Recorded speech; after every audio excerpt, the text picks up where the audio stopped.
The 1954 court decision, Brown v. Board of Education, ended segregation of schools. Southern states held out for years. While the decision focused on Black students, Native American students were also impacted. One case was in the news this summer, as a North Carolina historical marker was erected to remember a student sit-in at Dunn High School, home of the Coharie Tribe.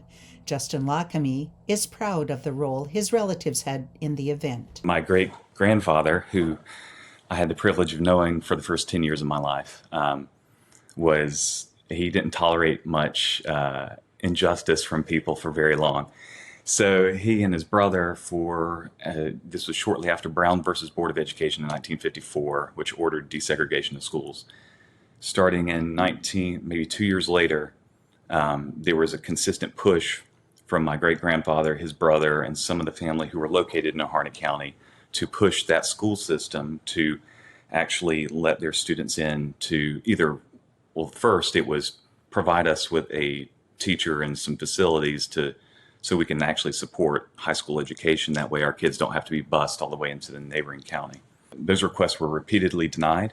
1960 rolls around, and the frustration for my great-grandfather and his brother was pretty great. And the family story goes, on New Year's Eve, as the clock turned into 1960, my great-grandfather Eugene Chance and his brother James, they actually put some sticks of dynamite and blew up the bus.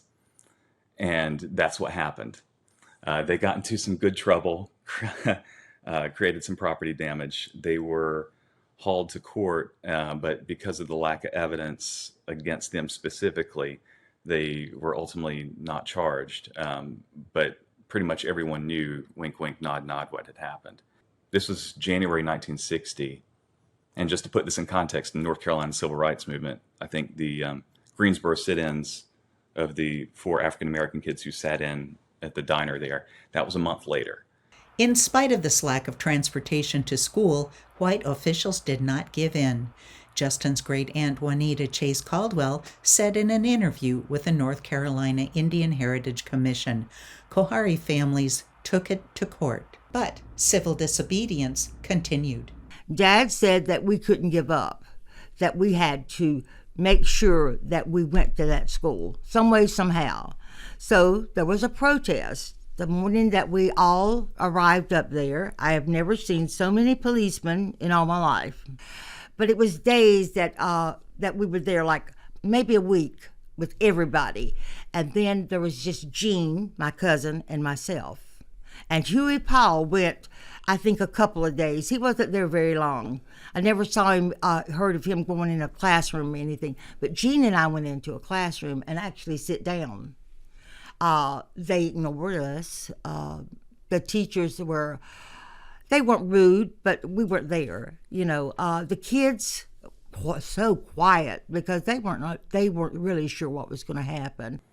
As part of the effort, once this blew up in town, is that my aunt Juanita her and her cousin had written Eleanor Roosevelt a letter, because at that time Eleanor Roosevelt had a column in the New York Times, and she actually wrote about it in her column in the New York Times and brought some national attention to bear and some more resources. So for about 2-3 years there was this protracted litigation as they tried to get Harnett County to do more and more. If I write her, maybe she'll help us.